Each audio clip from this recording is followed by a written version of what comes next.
all of these victims are trafficked. That means that there is somebody lurking in the dark, making sure that these people, these traffickers, these victims, do what they're supposed to do. Don't you ever feel in danger? Don't you feel like your life is in danger when you go out and speak to this woman? No, I can't feel afraid of something I've been called to. I was called out of it to be called back into it with no fear. I'm dressed with armor ready. I'm out there to be able to give my life in exchange for somebody else's life.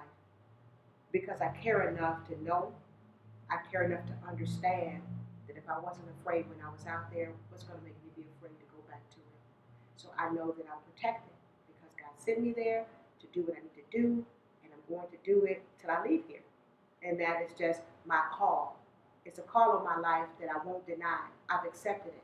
So there's no fear in me. I fear not doing it. Because if I don't do it, then who will?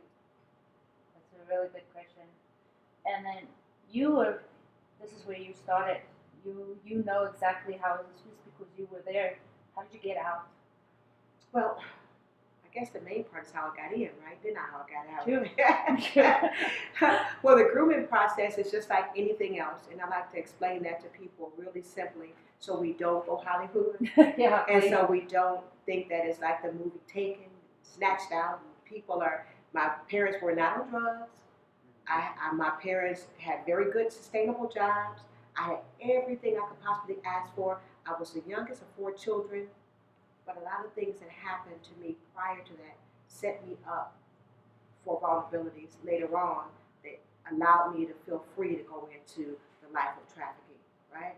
So molestation, rapes, and all those kind of things happened prior to me when I was younger that I never felt like I could tell anyone. So when I got older, about 16 years old, when I started dabbling around with hanging out with older men and smoking weed, hanging out, then when that came up to work the truck stops, of course, for me, I thought I was saying yes willingly, but I was only 16 years old. So how can I get consent to give myself away to somebody that's an adult? I didn't realize that. I didn't know that. So instead of me telling my parents what I was really going on the weekend, I just said I was going with my friends to Rockford, Illinois, but I was really going to a truck stop to be able to be bought and bartered. And because he said he loved me so much, and because he was my man, he was my baby, my boo, he loved me. So I thought, and it allowed me to feel okay because I was always told when you're hanging out in the street, well, if you're giving that for free, you might as well get paid. And if I could be perfectly blunt, the word was, if you're going to be a broke hoe, you might as well be a paid hoe. So to me, that was like, all right, that's smart. So I might as well be a paid one. With somebody that said he loved me and he cared about me. He had my back. He's not going to let nobody hurt me. All of these things I believed. And how I got out is the same way I went in. Somebody was talking to me, the lady that was there, talked to me about my vulnerabilities and about my sweetness and my innocence, and I shouldn't be here and I didn't belong. She put her own life, wow, I haven't talked about this in a while. She put her own life on the line. Right? And she drove me home. And I'm sure when she got back, she probably got beat down. I wouldn't know, right? Because I didn't go back. But he came looking for me. He came to my house and he knocked on the door and I saw him outside and I was so scared. I ran in the closet, closed the door and hid.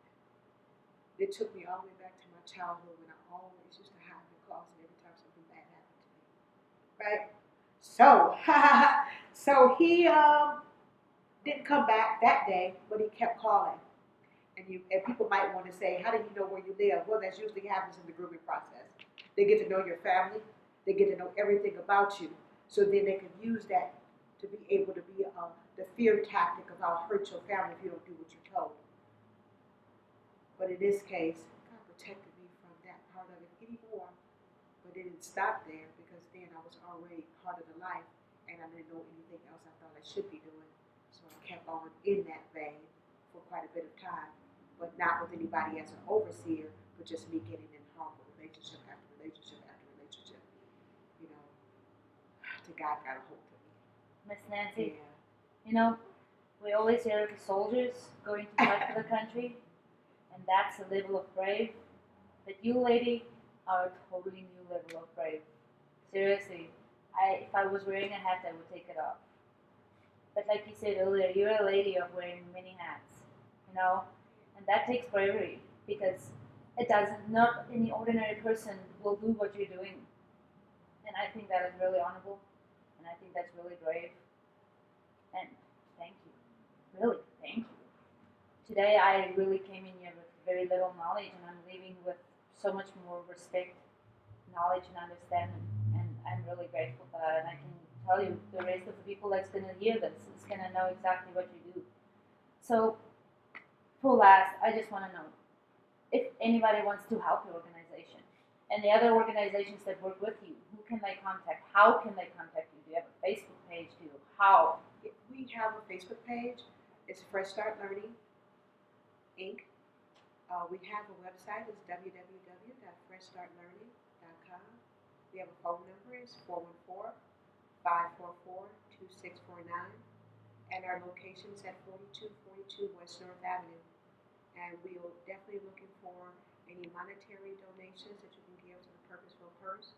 We're looking for volunteers to help us, to be able to sort through those purses, to be able to pass out flyers, make phone calls, whatever. But most importantly, we're asking you guys to continue to lift us up in prayer, and we'll continue to be covered and safe while we're out there doing our work. Definitely. We've got you in our prayers. And as a Continental Stritch University community as well, this is all for God's work, and I believe God's grace is over you and it will always be. So thank you really from the bottom of all our hearts for what you do, not for the high and mighty, but for the people down here on the